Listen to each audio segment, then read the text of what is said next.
जिज्ञासा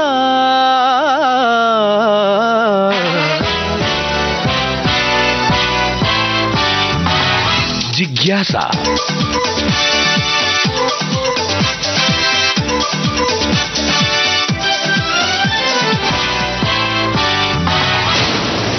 जिज्ञासा ज्ञान की रेडियो एक्टिव तरंग। ज्ञान की रेडियो एक्टिव तरंग जिज्ञासा में मैं यूनुस खान आप सभी का बहुत बहुत स्वागत करता हूं। आज के इस अंक में हम बात करेंगे इस बार के नोबेल पुरस्कारों की और आर्टिफिशियल इंटेलिजेंस से उनके ताल्लुक की। जैसे कि आप जानते हैं, पूरी दुनिया पर अब कृत्रिम मेधा या आर्टिफिशियल इंटेलिजेंस का प्रभाव बढ़ता चला जा रहा है।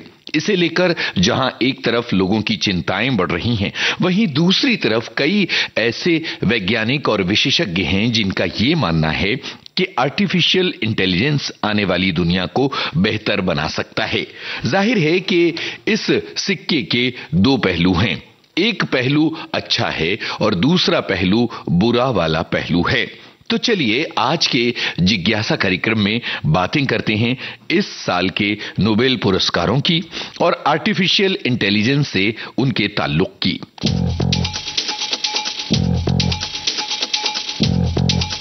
27 नवंबर 1895 को एल्फ्रेड नोबेल ने अपनी अंतिम वसीयत और वसीयतनामा पर हस्ताक्षर किए थे। इससे उन्होंने अपनी वसीयत का एक बड़ा हिस्सा पुरस्कारों की एक सीरीज नोबेल पुरस्कार को दे दिया था।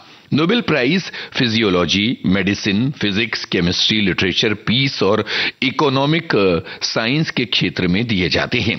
एल्फ्रेड के वसीयतनामे के मुताबिक फिजिक्स का नोबेल पुरस्कार उस व्यक्ति को दिया जाता है जिसने फिजिक्स के क्षेत्र में सबसे महत्वपूर्ण खोज या आविष्कार किए होते हैं।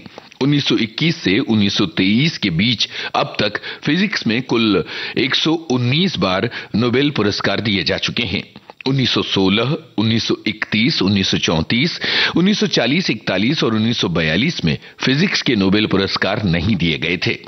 इसका निर्णय नोबेल फाउंडेशन ने लिया था। नोबेल फाउंडेशन के नियम के मुताबिक अगर कोई खोज या आविष्कार तयशुदा मापदंड के पैमाने पर खरी नहीं उतरती तो पुरस्कार राशि अगले वर्ष के लिए आरक्षित रख ली जाती है। वर्ल्ड वॉर 1 और 2 के दौरान भी कम नोबेल पुरस्कार दिए गए थे। जहां तक भारत का सवाल है तो भारत के सीवी रमन को मिला था फिजिक्स का नोबेल पुरस्कार, जो भारत के सबसे प्रतिष्ठित वैज्ञानिक थे। सर सीवी रमन 1930 में उन्हें फिजिक्स का नोबेल पुरस्कार मिला था।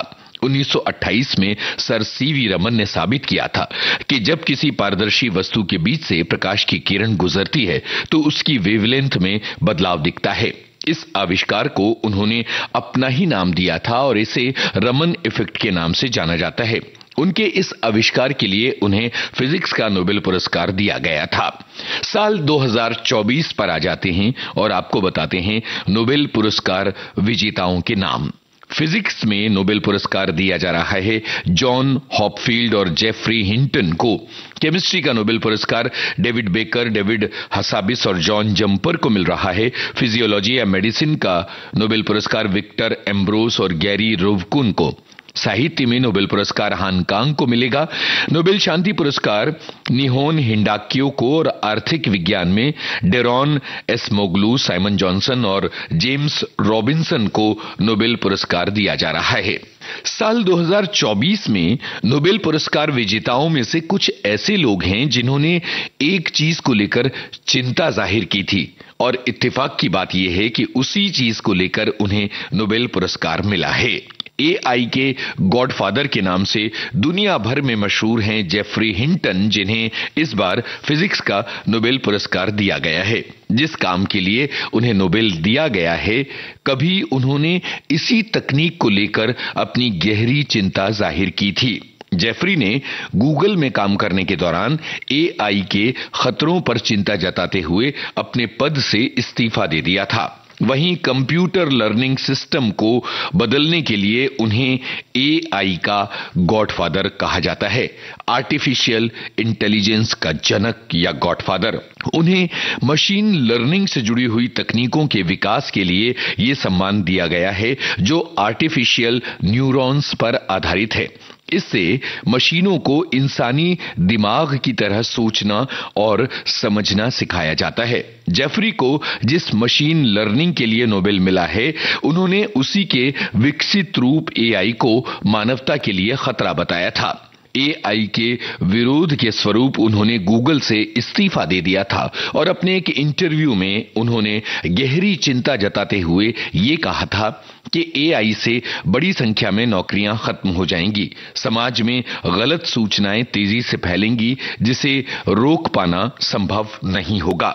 जेफरी ने एआई के लिए खुद को जिम्मेदार मानते हुए अफसोस जताया था। वहीं नोबेल देने वाली कमेटी ने घोषणा करते हुए ये कहा है कि इन दोनों वैज्ञानिकों ने दुनिया को नए तरीके से कंप्यूटर का इस्तेमाल करना सिखाया है। जेफरी की तरह ही डेमिस हासाबिस की कहानी भी बड़ी शानदार है। शुरू से ही पढ़ाई में बहुत तेज थे डेमिस हासाबिस और उन्हें एक शौक था, वीडियो गेमिंग का शौक, जिसके चलते 17 बरस की उम्र में ही उन्होंने प्रसिद्ध गेम थीम पार्क को डिजाइन कर दिया था। कंप्यूटर साइंस की पढ़ाई के दौरान उन्होंने कैम्ब्रिज में पहला स्थान हासिल किया। इसके साथ ही उन्होंने एआई स्टार्टअप डीप माइंड की शुरुआत की। उनके द्वारा किए गए योगदान को देखते हुए उन्हें इस साल केमिस्ट्री के नोबेल प्राइज से सम्मानित किया जा रहा है। विजेताओं को 8 करोड़ मिलेंगे और प्राइज की घोषणा royal Swedish academy of science ने स्वीडन की राजधानी स्टॉकहोम में की है। 8 करोड़ की राशि दोनों विजेताओं में बराबर बराबर बांट दी जाएगी। आपको बता दें कि इंसान का दिमागी तंत्र जीवित कोशिकाओं और न्यूरॉन से मिलकर बना होता है। ये एक सिस्टम के जरिए एक दूसरे को सिग्नल भेजती हैं। जब इंसान कुछ सीखता है तो कुछ कोशिकाओं के बीच कनेक्शन बहुत तेज होता है, जबकि कुछ के बीच कनेक्शन कमजोर होता है। आर्टिफिशियल न्यूरल नेटवर्क नोड से मिलकर बना होता है। इन नोड्स को कोड के जरिए एक वैल्यू दी जाती है। ये नोड्स आपस में जुड़े होते हैं। जब इन्हें ट्रेन किया जाता है तो इंसान के दिमाग की तरह कुछ नोड्स आपस में बहुत स्ट्रॉन्ग कनेक्शन बना लेते हैं। मेडिसिन के क्षेत्र में नोबेल प्राइज विक्टर एम्ब्रोस और गैरी रुवकुन को मिला है। उन्हें यह प्राइज माइक्रो आरएनए यानी राइबो न्यूक्लिड एसिड की खोज के लिए दिया गया है। माइक्रो आरएनए से पता चलता है कि शरीर में कोशिकाएं कैसे बनती हैं और कैसे काम करती हैं। दोनों जीन वैज्ञानिकों ने 1993 में माइक्रो आरएनए की खोज की थी। इंसान का जीन डीएनए और आरएनए से बना होता है। माइक्रो आरएनए मूल आरएनए का हिस्सा होता है। ये पिछले 50 करोड़ सालों से बहुकोशिकीय जीवों के जीनोम में विकसित हुआ है। अब तक इंसानों में अलग अलग तरह के माइक्रो आरएनए के 1000 से ज्यादा जीन की खोज हो चुकी है। इंसान के शरीर में माइक्रो आरएनए बिना सेल और टिश्यू के डेवलप नहीं हो सकते। माइक्रो आरएनए में असाधारण बदलाव होने की वजह से कैंसर या डायबिटीज जैसी बीमारियां हो सकती हैं। माइक्रो आरएनए की जीन कोडिंग में म्यूटेशन होने की वजह से इंसान के शरीर में सुनने की क्षमता में समस्या, आंखों और शारीरिक बनावट में समस्या होती है। गैरी रुवकुन को जब नोबेल प्राइज के बारे में बताने के लिए फोन किया गया तो वो गहरी नींद में सो रहे थे। नोबेल कमेटी ने उन्हें फोन किया और नींद से जगाकर उन्हें ये बेमिसाल पुरस्कार देने की घोषणा की। फिजिक्स के नोबेल की बात हम आज के इस कार्यक्रम में बार बार कर रहे हैं। दरअसल पियरे ऑगस्टिनी, फेरेंस क्राउसेस और एनी हुलियर को यह पुरस्कार मिला है। इन वैज्ञानिकों को उनके एक एक्सपेरिमेंट के लिए नोबेल मिला है जिसमें एटम और मॉलिक्यूल्स में मौजूद इलेक्ट्रॉन्स की दुनिया को समझने में गहरी मदद मिलती है। ये जो उपलब्धियां हैं ये न केवल व्यक्तिगत उपलब्धियां हैं बल्कि विज्ञान और कृत्रिम बुद्धिमत्ता का जो असर है उसे रेखांकित करती हैं। ये विज्ञान की दुनिया का एक मील का पत्थर है, जहां एआई दुनिया के बारे में हमारी समझ को परिभाषित कर रही है और हमारे जीने के काम और हमारे तरीके को बदल रही है। रिचर्ड फेनमैन 20वीं सदी के सबसे प्रतिभाशाली भौतिकविदों में से एक हैं, जिन्होंने अपने खाली समय में बोंगो बजाया और अपना मनोरंजन किया है। फिजिक्स की दुनिया की प्रकृति को उन्होंने इस तरह से बताया है। सभी चीजें परमाणुओं से बनी हैं, छोटे छोटे कण जो निरंतर गति करते रहते हैं। जब वो थोड़े अलग होते हैं तो एक दूसरे को आकर्षित करते हैं, लेकिन जब वो एक दूसरे से दब जाते हैं तो एक दूसरे को पीछे धकेल देते हैं। केवल एक प्रतिभाशाली व्यक्ति ही फिजिक्स की दुनिया की इस पेचीदा बात को इतनी सरलता से बता सकता है। अपनी परमाणु प्रकृति के अलावा फिजिक्स दो और आधारशिलाओं पर आधारित है। ये क्वांटम पर आधारित है और अंतःक्रियाएं हमेशा ऐसी अवस्थाओं की ओर जाती हैं जो सिस्टम की मुक्त ऊर्जा को कम करती हैं। इन तीन सिद्धांतों और थोड़ी कल्पना का उपयोग करके इन अंतःक्रियाओं को गणितीय समीकरणों के द्वारा समझाया जा सकता है।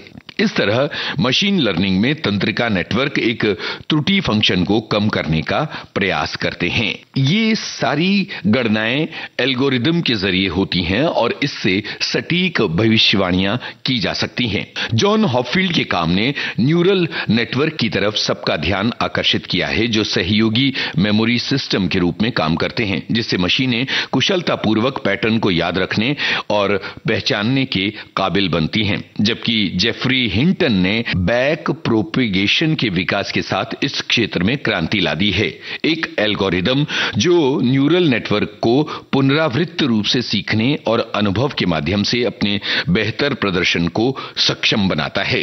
इन दोनों के योगदान ने मिलकर डीप लर्निंग की नींव रखी, जिसका उपयोग अब अनगिनत तरीकों में किया जा रहा है और एआई की दुनिया में डीप लर्निंग ने क्रांति मचा के रख दी है। ट्रांसफार्मर आर्किटेक्चर डीप लर्निंग के क्षेत्र में सबसे महत्वपूर्ण प्रगति में से एक है और चैट जीपीटी हो या अल्फाफोल्ड जैसी तकनीकों के लिए ये आधार का काम करता है।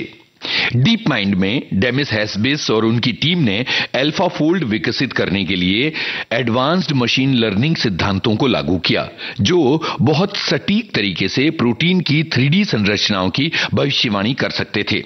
इस सफलता ने एक ऐसी समस्या का समाधान किया जो 50 सालों से ज्यादा से वैज्ञानिकों के लिए चुनौती बनी हुई थी और कंप्यूटेशनल रूप में ये तकरीबन नामुमकिन थी।